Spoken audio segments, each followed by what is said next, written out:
Gabay sa magulang at tagapag-alaga. Isinulat ang module na ito upang gabayan ang mag-aaral na maging mapanuri sa mga pagsubok na kanyang naranasan at kung paano niya pinagtagumpayan ang mga ito ng may tatag, sigla at saya. Pag-aaralan din sa module na ito ang mga epekto ng iba't ibang epektibong gawi sa pag-aaral o study habits. Dinisenyo ito para sa distance learning o alternatibong pamamaraan ng pagkatuto na hindi nangangailangan ng pisikal na presensya sa paaralan bilang tugon sa direktiba na pagkansela ng face-to-face class dulot ng pandemyang COVID-19. Maaaring may mga pagkakataon na hihingiin ng inyong mag-aaral ang inyong patnubay sa pagsunod sa mga tagubilin, pagsagot sa mga tanong sa bawat bahagi ng mga gawain, at maging sa pagkakaroon ng mga kakailanganing materyales base sa nakatakdang gawain. Hinihiling ng kagawaran ang inyong suporta upang matagumpay niyang maisakatuparan ang mga gawain. Makatutulong ang araling ito upang hubugin ang kanyang kabutihan at tanggapin ang pagkakaiba-iba ng bawat tao sa katangian, kakayahan, damdamin at pananaw. Tiyakin po ninyo na sasagutin niya lahat ang bawat bahagi ng module ng tapat. Kinakailangan din ng long folder na magsisilbing portfolio ng mag-aaral sa homeroom guidance. Dito isisilid lahat ng gawaing natapos na sa bawat bahagi ng module. Tsakin din pong maipapasa ito sa petsa at oras na itinakda naming mga gurong tagapayo. Para naman sa iyo na mag-aaral, ngayong panahon na nag-a-adjust ka sa tinatawag nating new normal, ay mahalagang malaman mo ang iyong mga kalakasan o strengths at kahinaan o weaknesses dahil makatutulong ito nang makapag-adjust ka sa mga susunod na yugto na iyong buhay. Makatutulong din ito upang maintindihan mo ang mga bagay-bagay na nangyayari sa iyong paligid at malaman mo kung paano mo haharapin ang lahat ng mga pagsubok na dumarating sa iyong buhay. Inaasahan namin na seryoso mong gagawin ang iyong mga tasks sa module na ito. Kung mahirapan ka man, ay huwag kang magatubiling humingi ng tulong sa iyong mga magulang, kapatid, kamag-anak, kamag-aral, mga guro o kung sino man ang iyong learning facilitator. Hindi maiiwasan na may mga negatibong pangyayari na susubok sa iyong kakayahan. Pero sabi nga, di ba? Stay positive. Dahil marami namang paraan para malampasan natin ang mga challenges na ito. Ano-ano nga ba ang mga layunin sa module na ito? Sa dulo ng araling ito ay inaasahan na malaman mo ang iba't ibang mga pagsubok o challenges na kinakaharap sa pag-aaral at paano ito haharapin sa positibong paraan.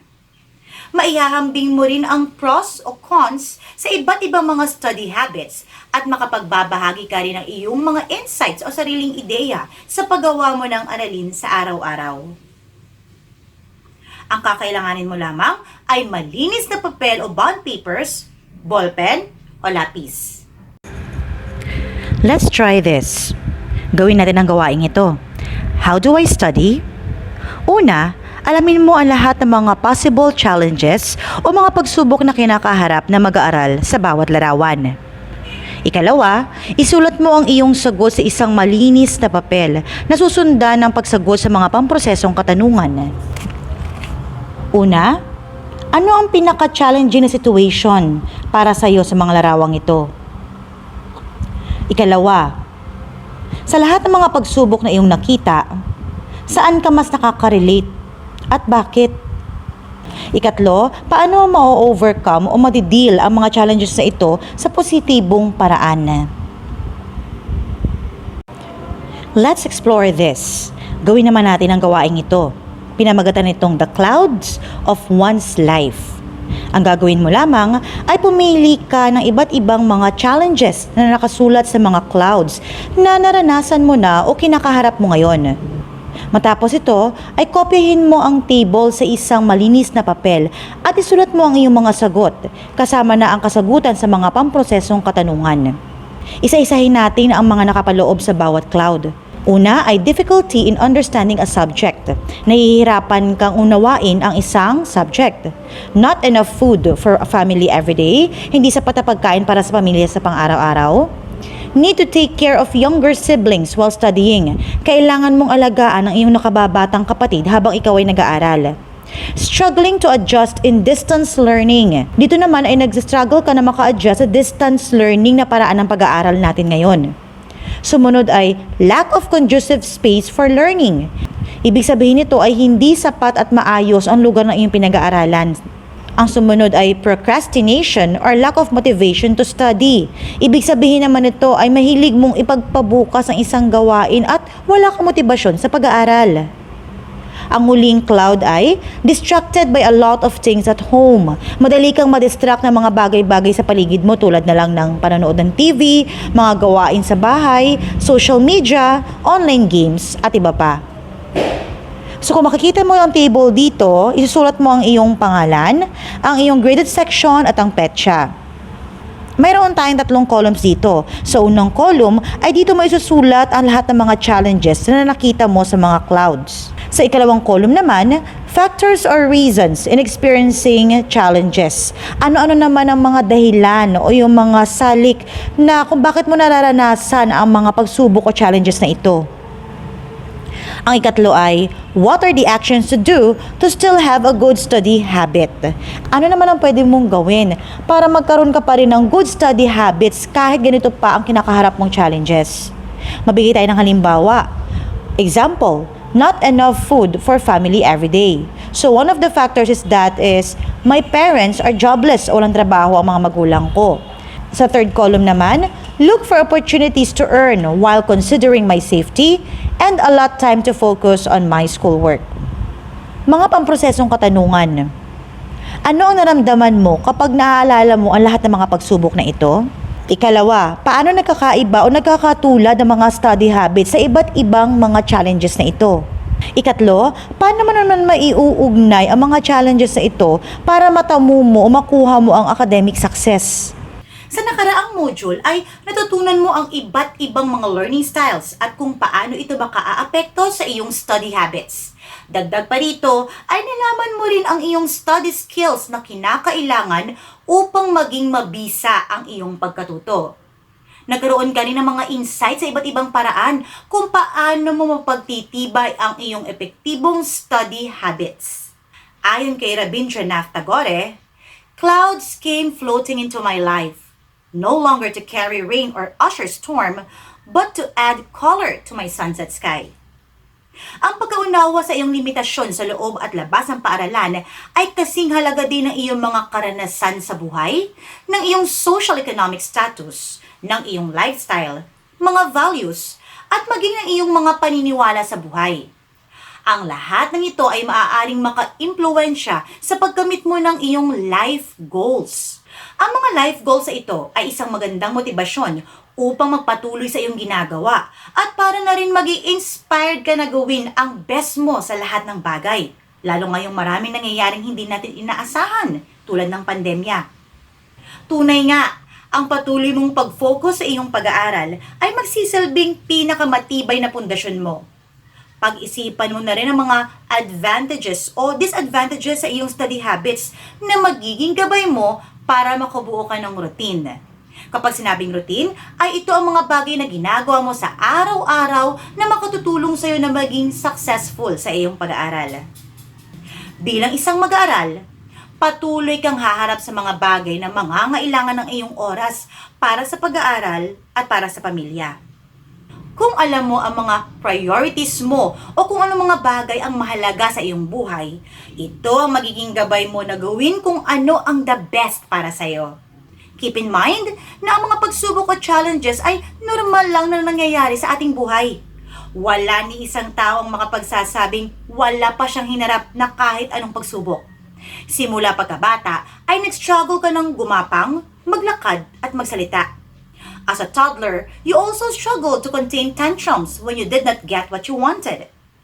Habang lumalaki ka, ay napapansin mong mas lalong dumarami ang challenges mo. Mas nagiging komplikado at mas mahirap kumpara nung una. Ang health crisis na dinaranas nga natin ngayon ay isa ng pagsubok. Minsan nga ay nagsastruggle din tayong maalala at mai-apply ang lahat ng health and safety protocols, di ba? Nag-struggle din tayo na iwasang puntahan ang mga lugar na hindi naman kinakailangang puntahan. May struggle din para makahanap ng ligtas na paraan na makabanding tayo sa ating pamilya, mga kaibigan, and even loved ones habang ino-observe natin ang social or physical distancing. Kahit na ang learning setup natin ngayon ay isa ring challenge, hindi lang sa'yo, pati na rin sa iyong mga kaklase, mga magulang, family members, mga guro, at maging iyong mga kaibigan. Ibig sabihin, bago pa man dumating ang COVID-19, ay marami na talaga tayong kinakaharap na mga challenges. Pero na-imagine mo ba ang buhay na walang pagsubok? Isang buhay na hindi mo kailangan lampasan ng isang pagsubok. Kahit ano pa mang challenge yan, mahalaga na alam mo ang mga paraan kung paano mo malalampasan ang mga challenges na ito at kung paano mo sila haharapin sa positibong paraan. Kinakailangan makadevelop ka ng effective study habits para makamit mo ang exemplary performance hindi lamang sa iyong pag-aaral, kundi pati na rin sa iyong buhay. Gusto mo bang makamit ang academic success? Meron tayong ilang mga suggested strategies na maaaring makatulong sa'yo. First ay S. Set your academic goal for this school year. Sa pagsisimula pala ng pasukan ay magandang may nailista ka ng academic goals na gusto mong ma-achieve sa taong ito. Letter T. Track your development through daily and weekly study plan. I-monitor mo kung nasusunod mo ng maayos ang iyong study plan, maaaring araw-araw o lingguhan. Letter R. Recognize the need for help or assistance from your parents, teachers, and other adults in relation to your academic needs. Huwag kang mahiyang humingi ng tulong mula sa iba, lalong-lalo na kung ito'y patungkol sa iyong pag-aaral. Letter A. Accomplish your learning tasks ahead of time. Naku, ito ang kabalteran ng cramming. Subukan mong tapusin ang iyong mga learning tasks o pagsagot sa iyong mga modules bago pa dumating ang deadline. Letter T. Thoroughly check the quality, quantity, and presentation of your outputs before submission. Bago mo ipasa ang mga outputs mo tulad ng modules and other tasks, i-double check mo muna na talagang maayos at mahusay ang pagkakagawa mo. Letter E. Exercise efficiency in the use of time, materials, and efforts in achieving academic goals. Dito ngayon papasok ang time management. Subukan mong bumuo ng schedule and stick to it para maging mas mabilis ang pag-accomplish mo na iyong mga academic goals. Letter G. Gather all possible resources from books and other resources in order to have better understanding of the topic in your classes. Pwede kang gumamit ng ibang reference materials and kadalasan, you can do research online para mas maintindihan mo ang iyong lessons. And to complete the word strategy, letter Y. Yearn to perform better and remember your motivation, study skills, and study habits. Do your best na makaperform ka na maayos sa iyong pag-aaral at huwag mong kalimutan ang iyong motivation, study skills, at ang iyong study habits na napag-aralan na. Ngayon, kung mayroon tayong strategy na makatutulong na makamit ang academic success, mayroon din tayong tinatawag na waste. Ito ang mga bagay na dapat nating iwasan. W. Wasting time or doing irrelevant activities while having classes, like playing online games, chatting, watching movies or TV series, and daydreaming. Kung magsa-start ka na mag-answer sa module mo or mag-study ng isang lesson, mas magandang itabi mo muna ang mga gadgets mo para talagang makafocus ka sa iyong pag-aaral. Letter A. Allowing your peers to dictate your plans and actions. Huwag kang basta magpapadala sa sasabihin ng iyong mga kamag-aral o mga kaibigan, lalo kung hindi ito makatutulong sa iyo at makasasagabal lamang sa iyong plans and schedule sa pag-aaral. Letter S. Stressing yourself to the point that you cannot function well. Chillax lang, sabi nga nila. Huwag ka gaano magpa-stress dahil kapag hinayaan mo ang sarili mong ma-stress at ma-pressure ng sobra, mahihirapan ka lang lalo mag-isip at mag-aral. Letter T. Thoughts that are negative, like difficulty of the subject, chance of failure, and inability to learn new lessons. Katulad ng nabanggit ko dati, stay positive. Kahit pa gaano kahirap yung subject na pinag-aaralan mo, mayroong solusyon kasagutan dyan. Kaya iwasan mong mag-isip na babagsak ka lang dahil lalo kang hindi matututo kung laging negative ka mag-isip. Letter E. Exhibiting unhealthy behavior. Ano-ano ba itong mga unhealthy behaviors sa ito? Examples are poor sleeping habits, excessive use of gadgets, and not taking time to relax. Iwasan mo rin ang mga ganitong mga bagay. Lagi mong tandaan na ang mga strategies na binanggit kanina ay hindi mo makukuha ng isang gabi lang. Kinakailangan ng mahabang oras, tiyaga at consistency sa pagsasagawa nito para maging effective at efficient ang iyong study habits. Kapag nagawa mo ang mga strategies sa ito, ay makikita mo ang mga challenges na nararanasan mo ay hindi na kasing hirap tulad ng dati. Mas magiging madali ang mabuhay, may pandemya man o wala, kung alam mo ang mga strategies na magtutulak sa iyo na makamit ang academic success. Para sa isang mag-aaral na gaya mo, ilan sa mga pinakamahalagang study habits na kailangan mo ay time management, note-taking, managing distractions, doing advanced readings, and listening attentively. While it is ideal to practice every single effective study habit, all learners have preferential study habits depending on their learning styles and personal circumstances. You can do it!